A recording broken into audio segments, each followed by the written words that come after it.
Hello and welcome to our new podcast, Life, Death, and Cookies.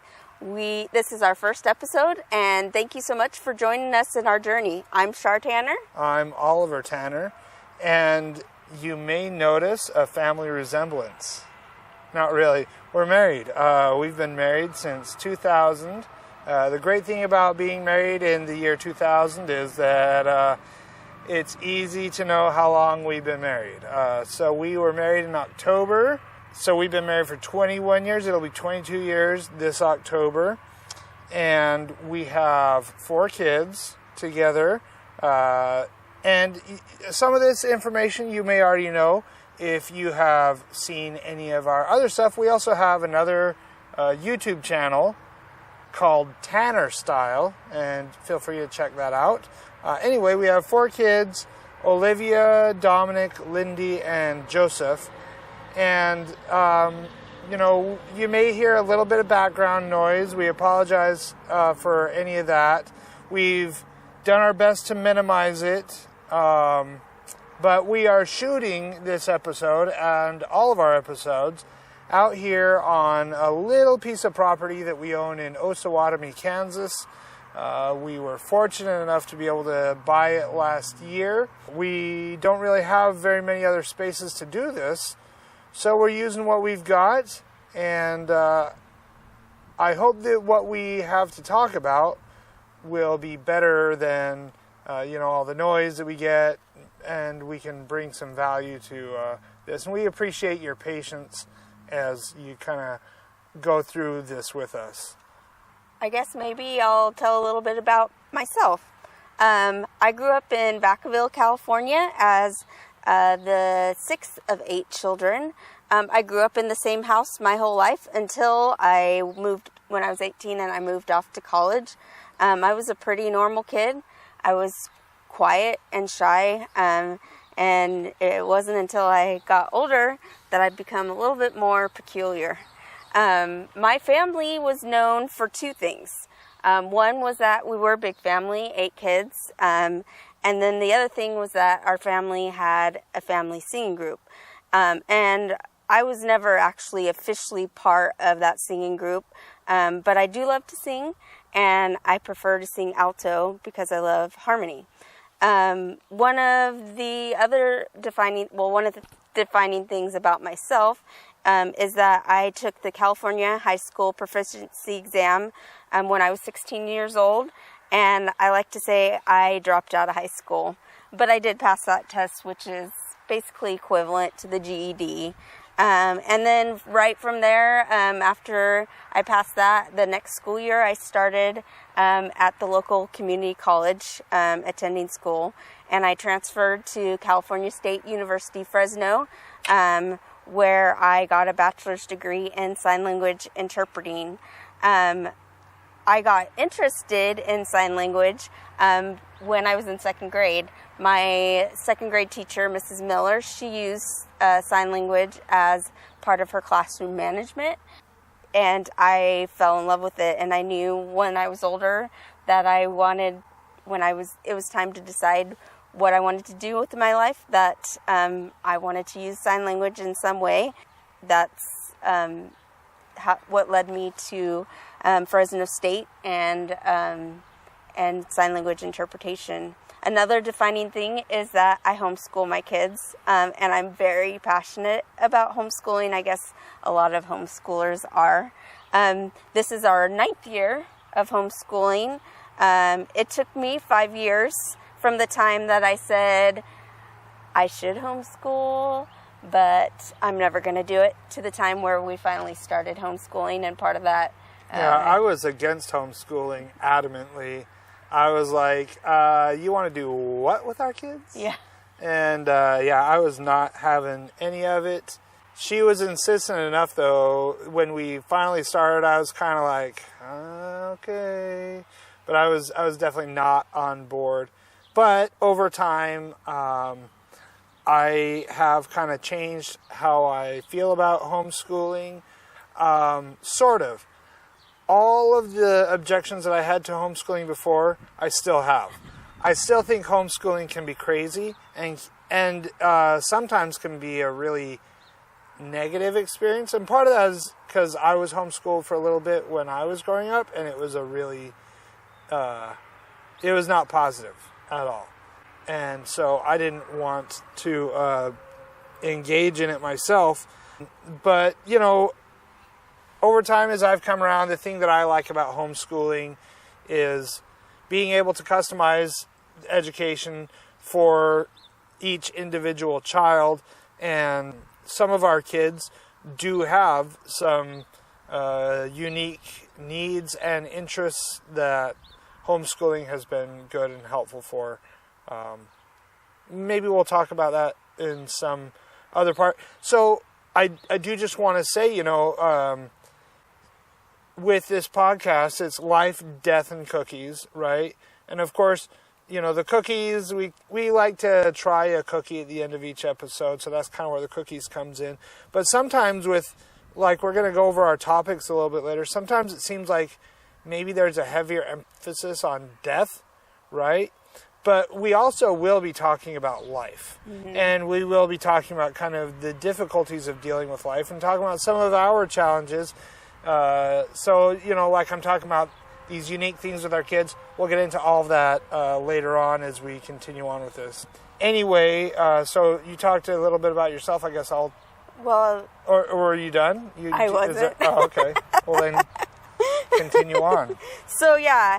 Anyway, so I was talking about homeschooling and personalizing our children's education is a huge thing for both of us. Like Oliver said, that's something that made his heart change about homeschooling. So I still think it's crazy for the most part. Okay. For me, I wish we started sooner. It was only about probably half a year before I was like, yeah, I'm ready to do this, before Oliver jumped on board. And then we waited till the end of the year to start the new year where we actually started homeschooling. So anyway, but through that time was 5 years. Our youngest, Joseph, has never been to government school. Our child just older than him, Lindy, she only did about 3 months when we were transitioning between moving. Anyway, the next defining thing about me, or the last thing that I'm going to share with you today, you'll learn a lot about us throughout the podcast, is what led to this podcast, is that I have a genetic mutation that will cause dilated cardiomyopathy in the future and will lead to my early death.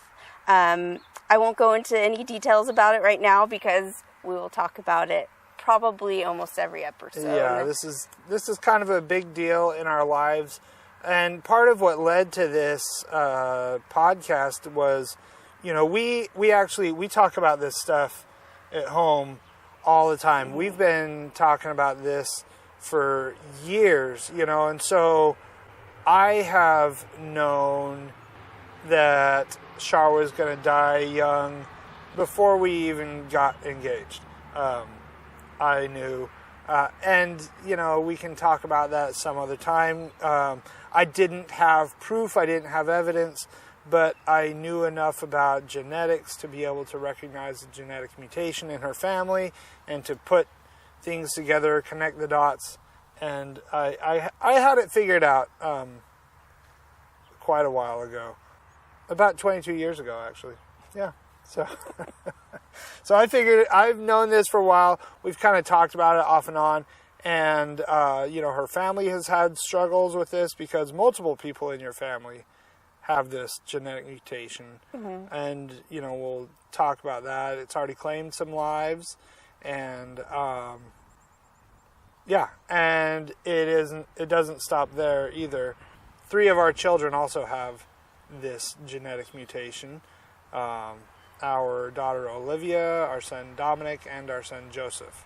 So the only 2 people in our family who don't face, you know, this diagnosis of an early death are myself and our daughter Lindy. And that, you know, that has all of these things have impacts on each of us.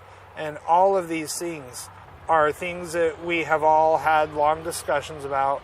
And, you know, we felt like we've really tried to use it to help us shape how we look at life, how we plan for life, how we approach life. You were looking for a while into becoming a life coach, right? And kind of more end-of-life coaching, is that what it's called? Yeah, so before we get into that, I want to say that I'm hoping that we'll be able to convince Lindy to come in and do an episode sometime it was really interesting, the perspective when she finally found out, because Lindy and Joseph got tested about 2 or 3 years later than Olivia and Dominic, and the interesting reaction that she had to finding this out. Anyway, we're not getting into that right now, but hopefully, I mean personally, I know some of our kids aren't really excited to do it, but I'm really hoping that we can have each of our kids in future episodes, as well as some other people. And, you know, we'd really like to be able to maybe find some other experts in different fields and collaborate with them, have other guests who have had their own unique experiences, and just kind of get different people's perspectives, different people's experiences. It's not just all about us. You know, we kind of want to explore this. It seems like death is one of those topics that it's taboo. It's hard for people to talk about it. And I think that there's a benefit to having conversations, facing it head on, and then living your life with the end in mind. And that's kind of what we're aiming for here. This is kind of an exploration for us, kind of sharing what we've processed, what we've gone through. And then, you know, as we go through this, we hope that we can build a listenership who, is that a word? Listenership? Audience? There you go. Hey. Words. So build up an audience who will engage with us, and who, you know, so if you're listening to this, comment below. What are some of your fears about death? What are some of your hang-ups? What are some of your concerns? Why do you avoid conversations about death? Because I'm betting that you probably do. Or there's at least some point in time when you have or do. And so whenever you get to that point where you are avoiding conversations about death, what is it that is pushing you away from those conversations? So we want to open up a big, long conversation with everybody. We have a lot of different topics that we're going to cover on this. And we're open to covering topics that maybe we haven't thought of, and other people want to have us talk about. Yeah. And, you know, with all of this heavy subject matter, we do want to bring in some lightness. Okay? Yeah. Some lightheartedness, maybe. And that's kind of maybe where we talk about life. And that's also where we wanted cookies. Yeah.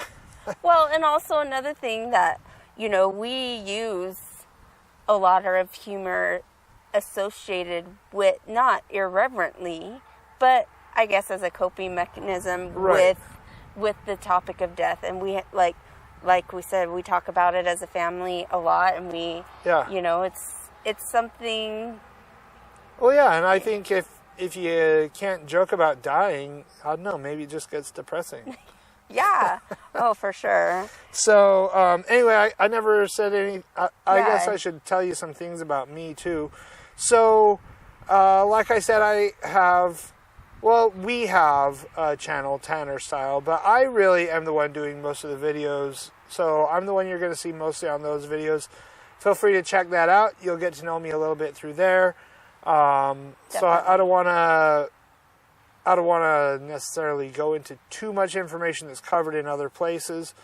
I have also written 2 books, and I'm working on wrapping up the 3rd, which all 3 together act as an autobiography for me.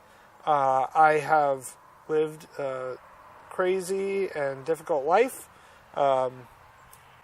So people all knew you for your big family growing up. That's like one of the main things people knew me for when I was growing up too, because, 8 people is a pretty good size, or 8 kids. Yeah. I'm the 5th of 13 kids. So, yeah, everybody was like, aren't you the kid with like 1 million brothers and sisters? And yes, I am the kid with 1 million brothers and sisters. So, all of those movies, cheaper by the dozen, right? Whichever one you're watching, they're all nonsense, pretty much. Or at least, I don't know, maybe that's somebody else's experience. It was definitely not mine. The movies are based off of a book that's about a real family. Is it? Yes. Okay. But the movies aren't like the book. Yeah. I've read the book. Yeah, sometimes people are like, oh, like cheaper like a dozen, or cheaper by the dozen. And I'm like, yeah, no. So, yeah, my family, there's a lot of pretty serious abuse and a lot of fear and a lot of problems. My book kind of details dealing with all that and confronting it and some of the lifelong repercussions.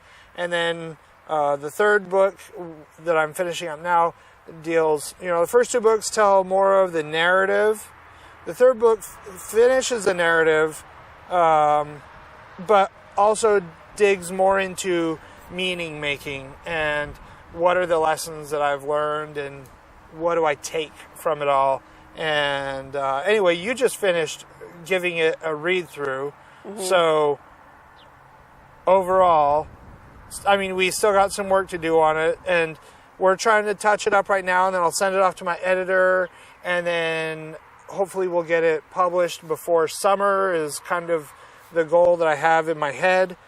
But overall, thumbs up, thumbs down. Oh, yeah. Is it better, worse, the same for the other 2 books? I think it's different. So definitely it has less of that narrative from the first and second book, which I enjoy. But I think that the lessons that you bring in are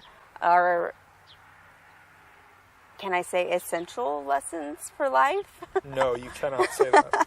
I think You're it's not definitely, I think it's definitely, as a whole, and the third book as well, is important things that we all need to learn, whether we're from abusive families or not. So, yeah. So anyway, I don't want to get too much into that because you can just, you can read about it. So yeah, you're going to know more about him than you ever wanted to know. And we're going to talk a lot about all of these topics in upcoming episodes. Yeah. And I've had my own experiences with death. And one thing that we'll do in a future episode, I do kind of talk about this in the book, but I think it's material that's going to be good for this podcast as well, is so my father, who was extraordinarily abusive, died last December. And, dealing with the death of a parent who has been abusive and has not really... Yeah, I think it's different than other people's experiences when their mother or their father dies. I don't know, because I'm not one of those other people. I'm only me, right? So I can only speak to my experience, but I hear the way that people talk about their dad after he dies, and it just doesn't connect with me. It's different. Yeah, and I think that's an episode I'd like to get to sooner rather than later. I think from the research that I've done, that really there's a lot more people that struggle with the death of a parent in a way that you Yeah. have in your siblings than that is talked about. Of course, no one Yeah. likes to talk about death, but it's not an unheard of thing, and Right. and that I think a lot of people would resonate with the things we have Well, to say. I mean, I feel like even just talking about abuse, sometimes people don't want to talk about it. I don't know, just maybe it's my perception, maybe I'm seeing things that aren't there, but it just seems like a lot of times people are like, okay, fine, we get it, you were abused. You know, like we've all heard this all before. Either that or people just don't get it. And maybe they just get, or they think it's depressing, or I don't know, it just seems like a lot of times people don't really want to hear about it, don't really want to talk about it. But I think it is important to talk about. I don't know. But, you know, that isn't my whole life. I was also in the Air Force for 8 years. I did 2 different jobs in the Air Force. I was a bomb loader. Weapons was the nickname that we gave it. So weapons, so this is for the record, right? Sometimes people get confused. Weapons and ammo are 2 different jobs in the Air Force. And if you ever conflate weapons and ammo with weapons and ammo troops, they will get offended. So, yes, ammo, they build bombs. They basically build bombs, put ammunition together, right? They create the ammunition the ordnance that is used to destroy things. Weapons maintains weapon systems on aircraft from the point where the pilot hits send, pushes the button, pulls the trigger, whatever it is, till the point where the munition. Now, a bomb is not a weapon. A missile is not a weapon. Those are munitions. The bomb rack, that is the weapon. The missile launcher, that is the weapon. And so weapons maintains that whole chain up until the weapon, and then actually loads the munitions onto the weapons. Anyway, there you go. There's my spiel about weapons and ammo and blah, blah, blah. I did that for 6 years, and then I got some non-voluntary retraining because the Air Force likes to shift people around for numbers every once in a while. Anyway, so I went and I did intelligence analysis for 2 years. That took us to Hawaii. Yeah, we got to live in Hawaii for a year, so that was cool. Well, I mean, you did. I got to go to Iraq, like, right after arriving in Hawaii, which, yeah. That was not... I mean, there was sand there, too, I suppose. Yeah, that was not really my favorite summer, but whatever. Hawaii was wonderful. We loved living there. Anyway, so yeah. And then after getting out of the Air Force, I went to culinary school. I went to the now defunct Art Institute's system. I went to the Art Institute of California, Sacramento. I got, even though the Art Institute system shut down, even though it fell apart, there's, I'm sure, lots of criticisms for the Art Institutes, and a lot of it is legitimate and accurate.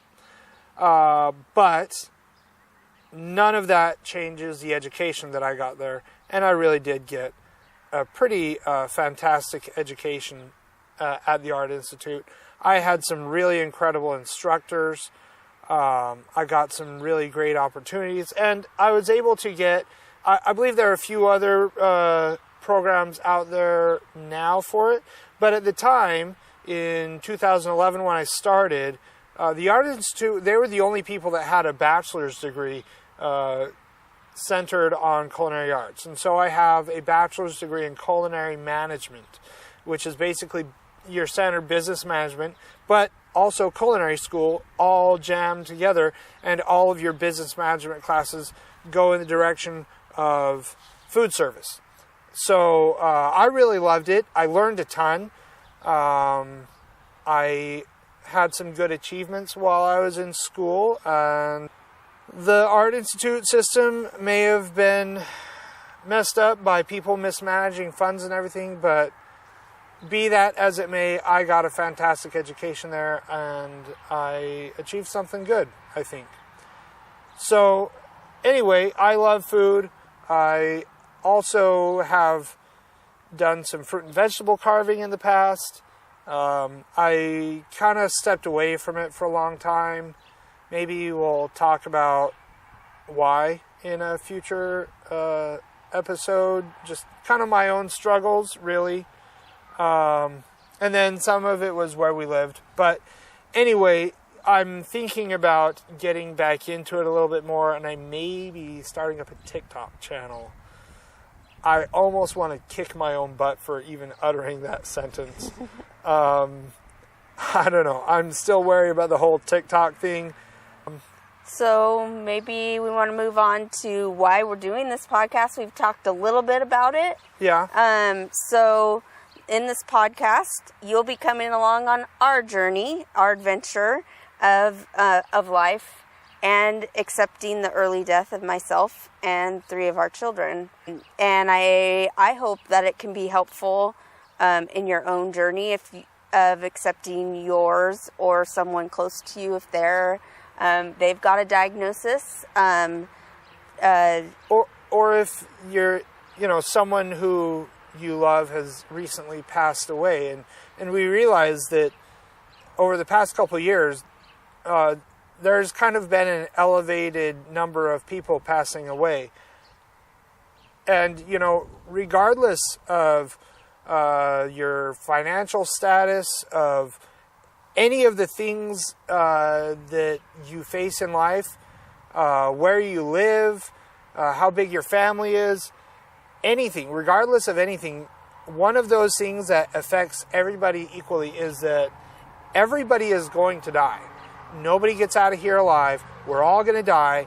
And so really this is information that I think is applicable and pertinent to everyone. Yeah. And I think that everyone has to deal with this struggle of coming to terms with death. And I think that people's struggle with coming to terms with death sometimes can be really harmful to themselves and to other people. And this is kind of where, we want to talk about it. I think that maybe a more open, broader conversation about death can, or at least my hope is that it can lead to an acceptance of it ahead of time, which can then lead to better coping with it when it comes, and healthier and more wholesome living, in its aftermath. I think there's a lot of fear wrapped up in death, and one of my personal things, I'm not big on fear. I think fear is destructive.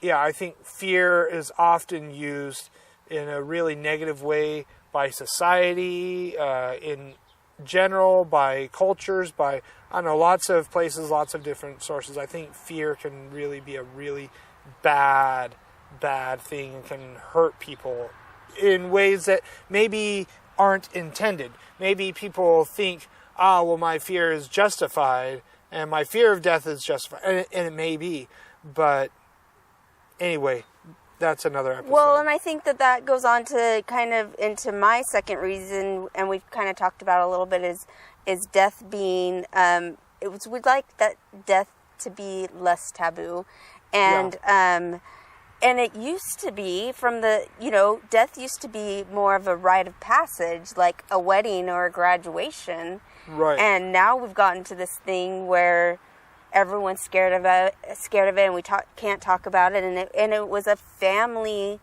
thing. And so, and you talk about the culture, and that was a different culture, and how can we maybe get closer to that? I mean, we don't have to rejoice when someone dies necessarily, but right. And I mean, balance. I'm not saying that we go back to the days when we prop up dead people and take portraits of them. No. We're not going that, But to have... I heard a news story the other day about some people like propped up some rapper who had died a couple weeks ago in a window. Like, I don't even know the details of it, but I'm just like, no. Yeah. No, that's not where we want to go. So we're not crazy, okay? Well, okay, we are crazy, but we're not crazy in that way. So, well, and we also aren't morbid people either. Right. We're trying to take a sane, rational approach to discussing life and discussing death without having the associated fear, the fear can oftentimes lead to anger, can lead to all kinds of other negative things. And so we want to take out the negative things. We want to replace them with positive things. We want to take the way that fear and these negative things may affect, decision making, and reframe things so that you have a positive mindset for decision making. And when I say decision making, I'm talking about life planning, not where are we going to go eat tonight, right? We're talking about big decision making, life planning. This has greatly affected, we talked about homeschooling earlier. This has greatly affected how we have approached homeschooling with our kids. Even the kind of encouragement and the kind of directions we push our kids in. Because, all indicators from your family's history are that Joseph and Dominic, when they get to their early to mid 40s, they're either going to die or they're going to need a heart transplant. Mm-hmm.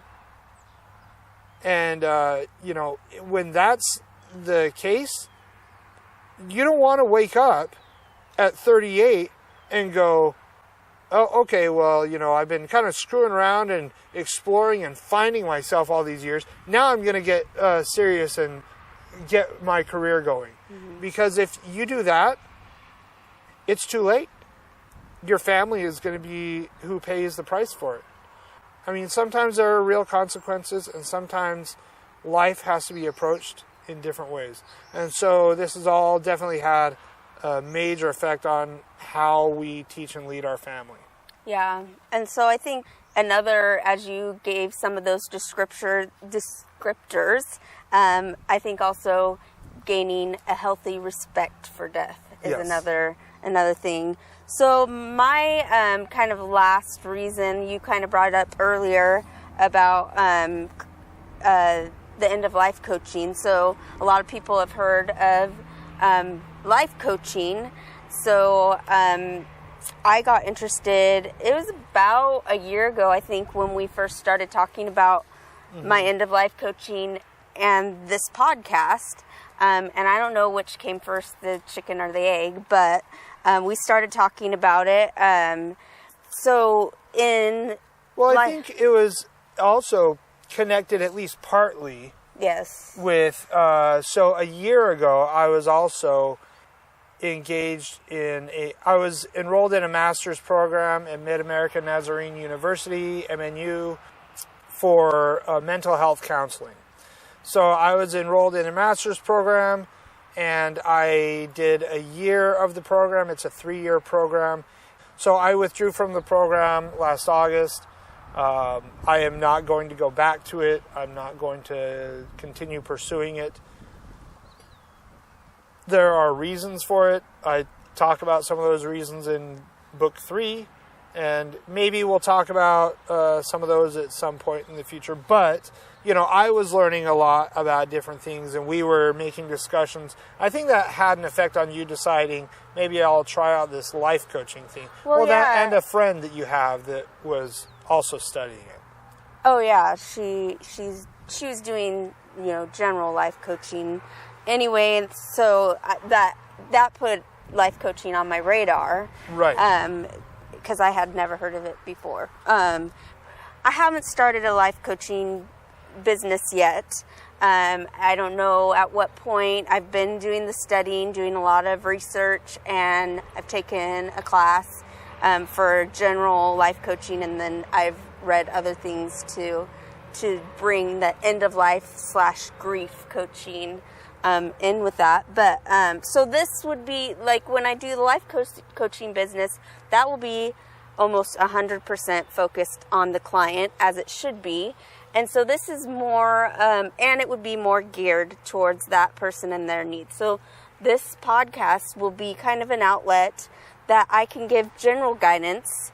It's the free, free version of, but it won't be specifically geared towards anyone. But it's general guidance, and it'll give the opportunity to give more of our story rather than. Well, and I think it allows for a back and forth. Yes. Right. Mm-hmm. For my perspective, your perspective, but also I think it opens up an open forum for everybody else. Mm-hmm. I think that's the other thing. Sorry, I didn't mean to cut you off. That's the other thing that I think is important to bring out is that this podcast, I really do want to be somewhat of an open forum.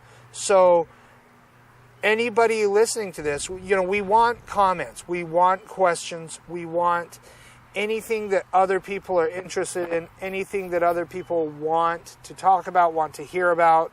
Well, and it can become like a community of encouragement as well. Right.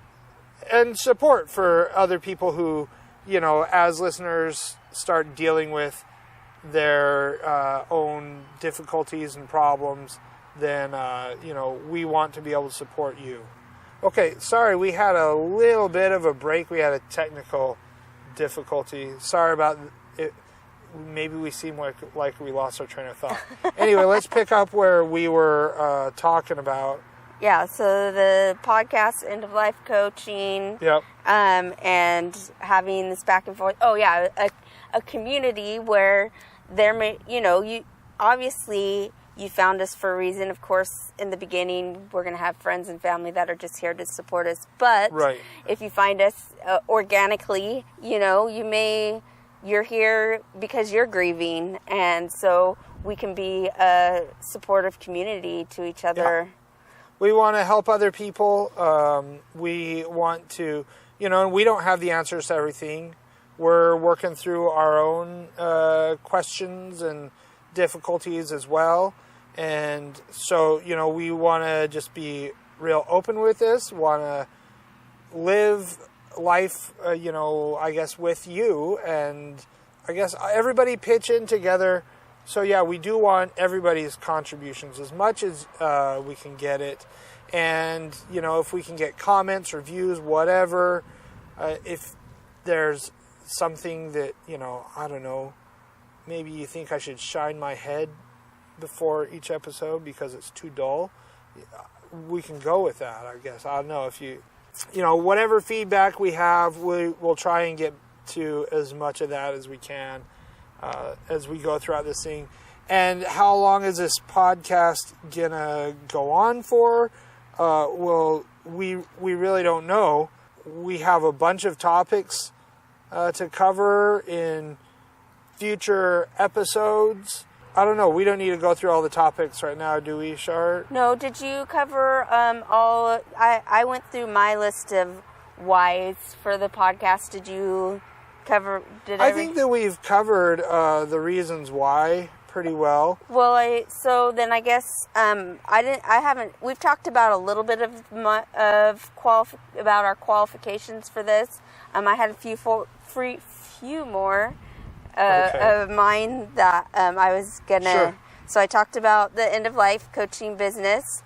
So I've done a lot of studying, a lot of books about the topic of death and preparing for a good death and making the most of life. And that's whether you're sick or healthy, we should all be wanting to make the most of life. So another qualification, I guess, for me for this is, and it may not be different than many of you out there that you've experienced in your life, but, as I talked about my diagnosis and our children's diagnosis, it started, our knowing about it all started with my mom, who she actually had heart problems and got a heart transplant before she was diagnosed. She got her heart transplant in February of 2002, and then tested positive for the lamina or LMNA gene mutation in November of 2013, and then she died in December of 2014. My older brother, he tested positive, or actually he never got tested, sorry. He never got tested, but because he had the same issues as my sister, who she didn't get, she got diagnosed second. It's a lot of like complicated interweaving, but yeah, so my brother, he never got tested, but he was waiting to be on the heart transplant list, and he died in March of 2017, a year and a half after my mom. And then my oldest sister tested positive about 6 months after my mom got tested, and she died exactly a year and a half after my older brother. My sister, 4 years older than me, she's still alive, but she started having problems in her 20s. So, you know, my mom had her problem. So So she's a little bit of an outlier. Yes, in our family. Mm-hmm. So she started having her problems in her 20s. She had the same doctors as my mom, and so they've taken good care of her. And and Angela, my oldest sister, also had the same heart failure doctors. She tested positive probably about a year and a half ago. She waited a little bit longer to have the testing done, but they were recently considering putting her on the heart transplant list, but gratefully they were able to move some medications around, and they've been able to avoid that for now. So I tested positive in August of 2016, and like we said, three out of 4 of our children have tested positive. My dad died of pancreatic cancer in November of 2006, and we'll probably talk a little bit more about that in that episode of we talk about estranged parents. So did you say strange parents? Estranged. We also lost. Maybe it's both. I don't know. Maybe. We also lost 2 babies, one in 2007 and 2008. Not like as babies when I was pregnant. One from a molar pregnancy and one from a normal miscarriage. And my earliest experience with death was putting my dog to sleep when I was about 12. And I know that sounds silly, but I know we live in a world where our pets have, they become... Well, was it silly to you? No, it wasn't. Well, then I don't see why it's silly. In fact, it's so not silly that, you know, we have lots of friends that are like, oh yeah, we've had 5 dogs as a couple. They've all, you know, we're on our 5th dog. They all died. And I'm like, I'm like, I had a dog we had to put to sleep, and I have all these people that have died. Pets don't last as long, so it affected me enough that I obviously love my dog. And I don't want another one to have to lose, so. Yeah, see, my biggest hang up with having a pet it's the fecal matter. You know, it's cleaning up poop. I mean, I guess I was okay cleaning up poop from my kids, but they were my kids, and they grew out of it. So, you know, my kids grew out of it, so that's one thing. I don't want to be, going out and, you know, having a walk through my lawn and stepping in poop. So that's my main thing, but, you know, I don't know. So, I don't think that losing a pet is a silly or insignificant thing, Shar. No, I know. I'm going through all these, you know, this list, and then I'm like, my first thing was my dog. I guess, you know, when you go pet, mother, brother, sister, maybe the pet isn't but it's still maybe it's still a thing, and it's still a big thing. Yeah, maybe some of you are here dealing with that grief. I've never lost I've lost several goldfish. But I don't think it's quite the same thing. I had each of them for, I think, like a week, Man, we had some good times. Good times that week. No, but we did do ridiculous things. Like one of them, we like made a little suit for it, put it in a matchbox, and had a funeral for it in the backyard, and it was all just stupid. But I don't know, qualifications. I'm not qualified for anything really. So I know I just like to talk, and I'm just here with you, I guess. No, I did, I studied counseling for a year. I did learn a lot through that.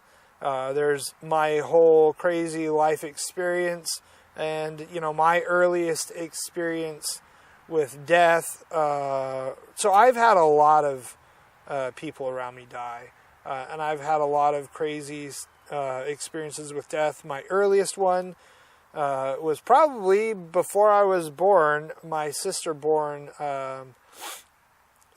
before me, number 4 of the 13, died as an infant. And so I never knew her, but my whole life I kind of grew up in her shadow and with everybody talking about her. And so, there's a lot of crazy stuff that kind of came from that. And yeah, I would say that Allison's death had a pretty strong impact on me. I've been told that, so I think I had a great-grandmother who lived with us for a little bit before she died when I was just a toddler, and I've always heard that I took it harder than everybody else. Maybe that's repressed. Maybe I was just 2. I don't know. I don't know. I don't remember any of that. But, I've also kind of grown up with kind of the shadow of some other things. My grandfather, I never knew either of my grandfathers. My grandfather on my mom's side, he died of like heart problems or something. So nothing really extraordinarily strange or whatever. My grandfather on my dad's side, he took his own life, and he had served in World War II. And kind of the question of what happened has always been there in my mind as I've gone through my own military service. I have my own diagnosis of PTSD as well. I think I understand them a little bit better. And there was a lot of hatred kind of sent his way. And I don't know, I just kind of wish that I could talk to him. I never really knew many of them. So I knew both of my grandmothers, but not very much. My grandmother on my dad's side, honestly, I only remember even seeing her maybe 5 times. My grandmother on my mom's side, I remember spending time at her house when I was really little. Those are all kind of distant memories. And, I've had a number of other friends who have passed away and whatnot. And we've both experienced death in various forms. And so we're going to, all of this kind of stuff is kind of our, I don't know if it qualifies us to talk about it. Maybe you think that, I'm just a guy who dropped out of a counseling program. So maybe you think that I'm not qualified to talk about anything. And if that's how you feel, then okay, that's fine. But I have learned some things. We again had a little bit of technical difficulties, so we're back. And I think we're ready to wrap up this episode anyway. I think we've kind of gone as far as we really wanted to go for our first episode. Yeah. This is just an intro, really. We're going to get really starting to get into it with our next episode. And, the rabbit hole just goes deeper from there. So, anyway, so let's wrap this up and have some cookies.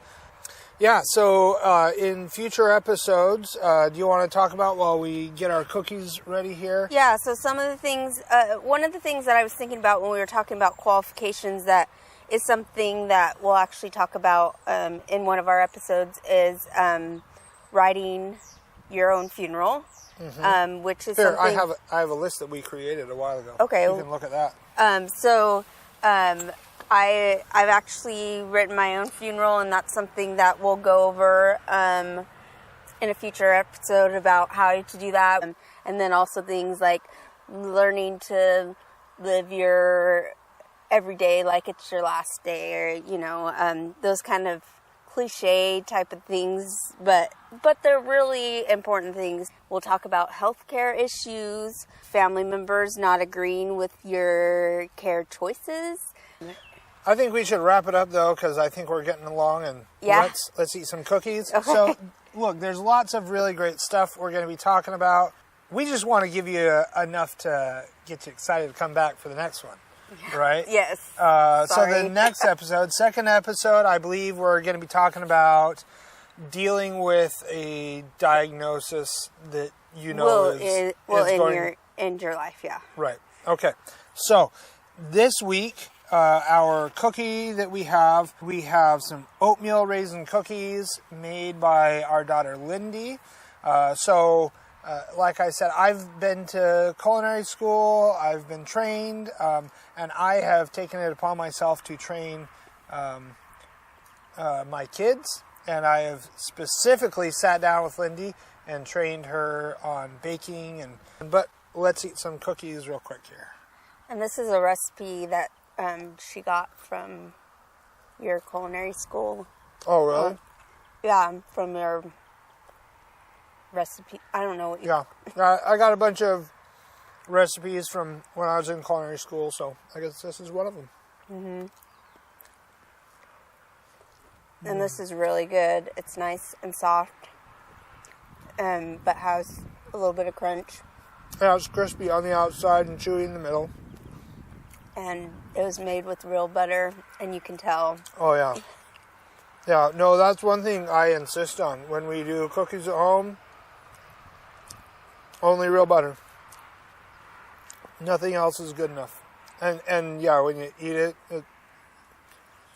if you've eaten cookies and you've had margarine versus butter versus shortening, if you pay attention, you can tell, and it makes a big difference. And a lot of people don't like oatmeal raisin cookies, but I do. And this is a really good oatmeal raisin cookie. Mm-hmm. But any other? No, I'm enjoying this. I'm going to keep on enjoying this. Okay. Until it's gone. Well, I guess. So yeah, let's wrap this up so I can finish my cookie. Yeah. Because I want to finish eating it.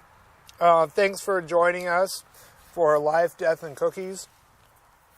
We hope that you've enjoyed this episode, and we hope to have you back for future episodes. We hope that you will join us on this journey and enjoy walking it with us as we kind of explore life and death and how they relate to each other, and as we share a number of different cookies with you now and in the future. Yeah, I think that's good. So thanks for joining us, and we'll see you next time. Yep. See ya.